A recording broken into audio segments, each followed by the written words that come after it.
Hey, thanks for joining me. Hope you're doing well. The Phantom of the Poles is a 1906 book written by William Reed. It's the collaboration of multiple polar explorers who strongly suggested that the Earth was hollow, with openings at its poles. The book was based on the idea that the Earth is a globe, but as flat earthers, we know this to be wrong. However, the idea of openings at the poles leading to an interior world still holds up nonetheless. It's written, the aurora is not, as supposed by many, an accumulation of electricity or magnetic force around the poles. If the light was not the sun, what is it? A fire in the interior earth. There is nothing about this aurora that a great fire in the interior would not furnish a solution. He had the right idea. The aurora is coming from a source through the poles. Reed had no understanding of the function of the black sun within the earth, so he assumed the aurora was caused by a literal fire within. The truth is that the black sun produces divine green rays, virile energy, which shoots out of the center opening, along with some openings in the south pole. Ring magnets have their north polarity in the center and south polarity on the outer rim. This is the exact magnetism of our flat Earth. The North Pole is at the center, and the South Pole is the ice wall that surrounds us. These aurora lights can be seen in the North and South Poles. In the North, they're known as the aurora borealis, and in the South, the aurora australis. There are entrances into different lands beyond the South Pole, but as seen on this diagram from Na's Book of the Resurrection, these lands correspond with the sacral chakra, the chakra that rules sexuality and pleasure. The lands beyond the North Pole correspond with the crown chakra, the chakra that rules divine intelligence. The South Pole's chakra shows a circle inside of a square. Squares are masculine and circles are feminine, so this tells us that the lands beyond the South Pole openings are full of masculine energy dominating the heavily suppressed divine feminine. This alchemical Freemasonic symbol of squaring the circle is what's been done on this plane. I'm not saying the divine masculine does not have its role, but the fact is we live in a realm powered by the goddess, which I often show in my flat earth trinity model consisting of sun, black sun, and astral light. The North Pole's chakra leads to a void, and then a square within a circle, showing us the true balance of divine feminine and masculine energies, with the triangle in the center. This tells us the descent into the North Pole opening leads us to a spiritual ascension. Me and my blood brethren are interested in entering the North Pole opening, because this is where the true paradise is. And for these reasons, I never talk about the South Pole openings in my videos. In 1912, Marshall B. Gardner published his work, A Journey to the Earth's Interior. Also a hollow earth proponent like Reed, he too discussed the nature of the aurora, but this time with the possibility of an internal sun. We claim on the basis of our theory to explain definitely what causes the auroral lights, that the central sun flashing its beams through the polar openings is the cause. The aurora is the reflection of the beams of the inner sun coming from the polar orifice. Modern science tells us that when charged particles from the sun strike atoms in Earth's atmosphere, they cause electrons in the atoms to move to a higher energy state. When these electrons drop back to a lower energy state, they release a photon of light, and this is supposedly what creates the aurora borealis. But if the Earth's magnetism or electricity at the polar regions or around Earth's poles were the cause of the aurora, there would be a constant relation between its displays and the different instruments which have been constructed to tell the presence of magnetism and electricity. Compasses and electrometers would be heavily affected. And because of this, those sailing in the polar regions would have to take into account the aurora's intensity, but this doesn't happen. And that's because these rays are coming from the black sun, its natural divine green energy. NASA is an organization of liars and deceivers, but throughout these lies, we are revealed many subtle truths. The white sun above our heads is residing underneath a dome, and not in space. The sun below us, the black sun, which is indeed a black hole sun, is literally another side of the white sun residing in a different dimension. I've said this before. In NASA's depictions of black holes, there is always light seen coming from behind, and often a jet trailing from the black hole, paying homage to the fact that the aurora shoots from the black sun, and that at the center lies a void, where we reach a singularity and are transported into a new dimension. In NASA's supposed photos of the white sun, there is blackness hiding behind the sunspots, because again, the other side is a black sun. It's a subtle form of mockery and disclosure. When pilots fly northern polar flights, they cannot fly directly over the North Pole. There is no North Pole. You fly around the pole. Why do you fly around the pole? Because there's a big frickin' hole up there. You cannot fly over the hole. He's not making this up.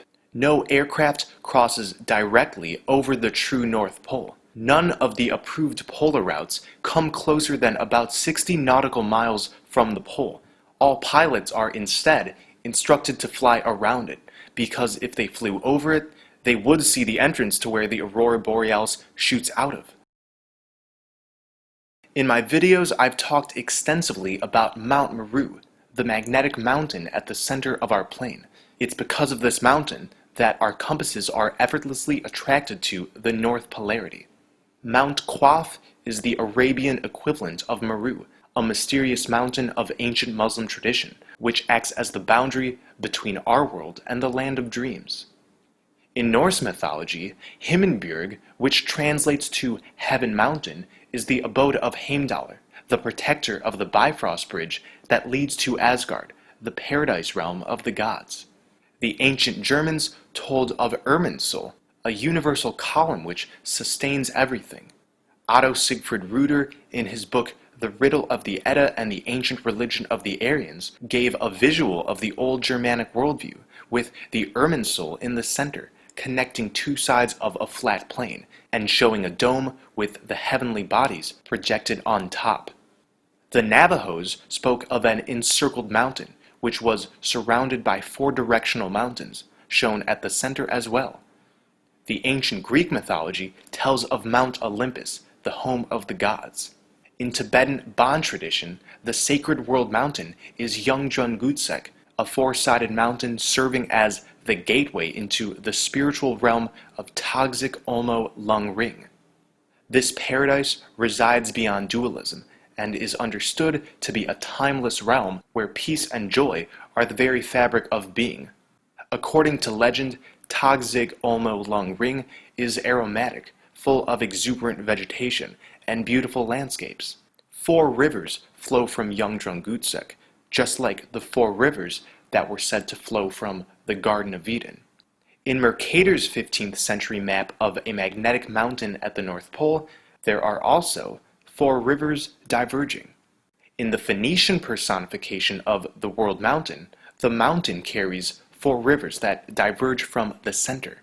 And none of this is coincidence. It's all the same story over and over again. In order to access Tagzig Olmo Lung Ring, one must purify the mind and realize the non-dual state. Part of the way me and my brethren have further cleansed ourselves is through blood over intent. We're permanently aligning with the vibrations of bringing forth heaven on earth, and thus we are becoming further spiritually cleansed.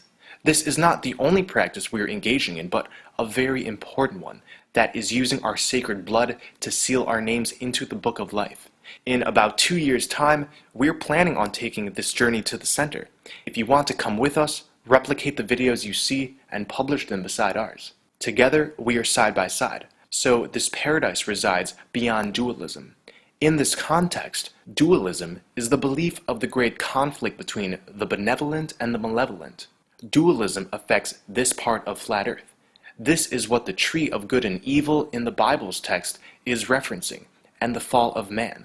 We originally came from the etheric paradise beneath us, the Garden of Eden, and over time fell from our non-dual existence. We probably came here in part to experience the limitation of duality, as a sort of spiritual tough love imposed onto ourselves. Some of us have remained here because of the trappings of duality, but fortunately, with the awakening that's going on, we're remembering our divine origins. Living here denotes living in duality, and this is inescapable.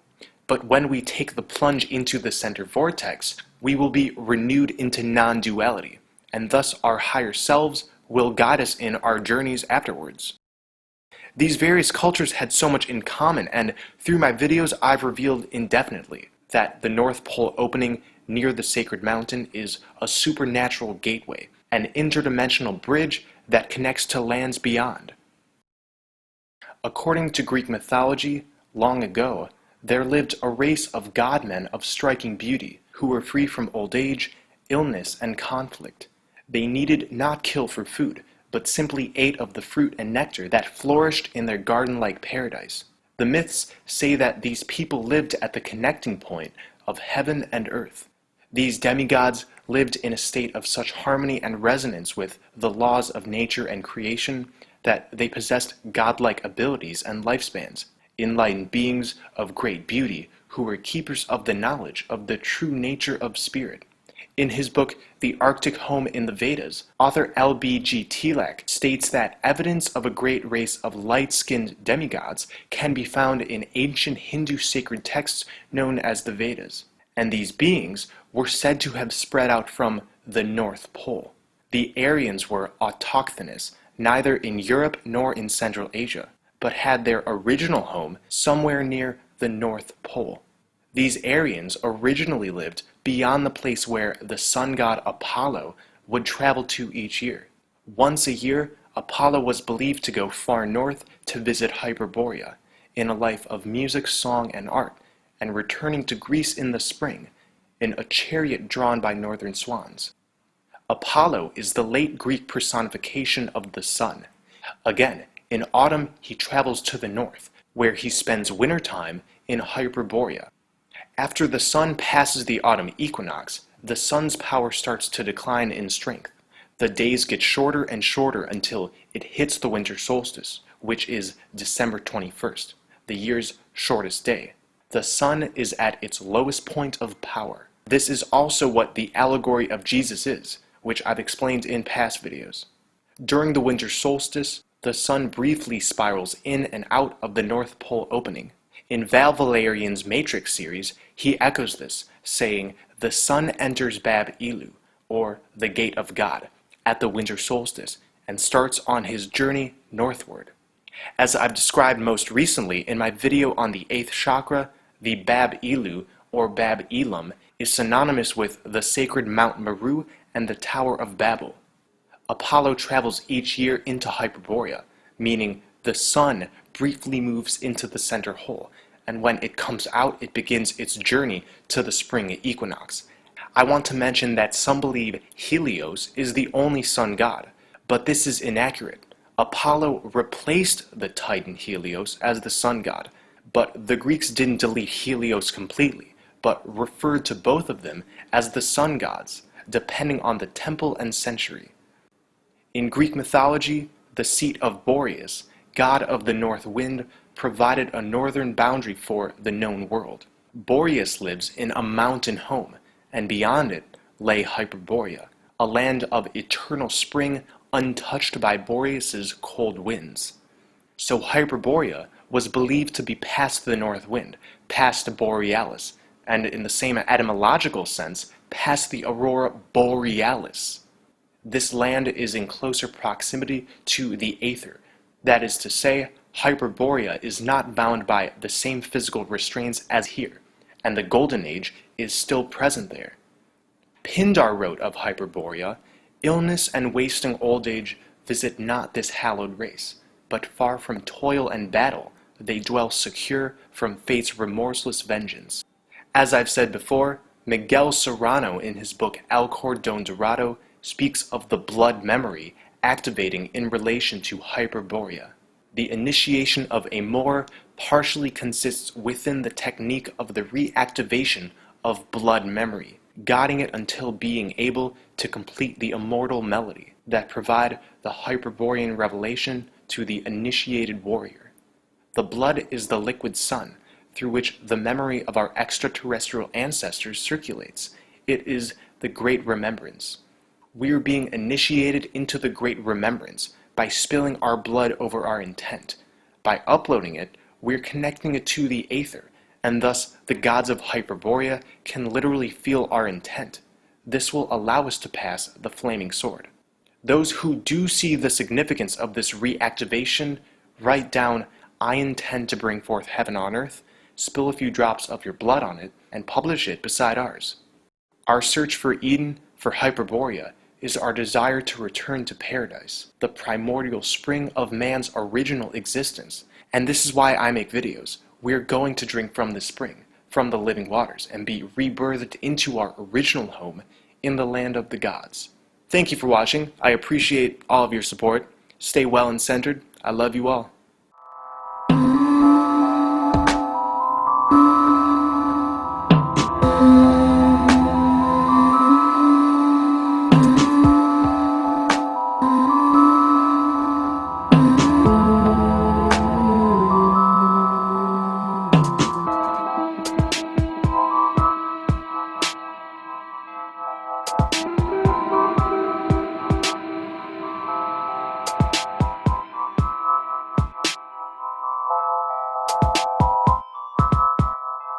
Mm-hmm.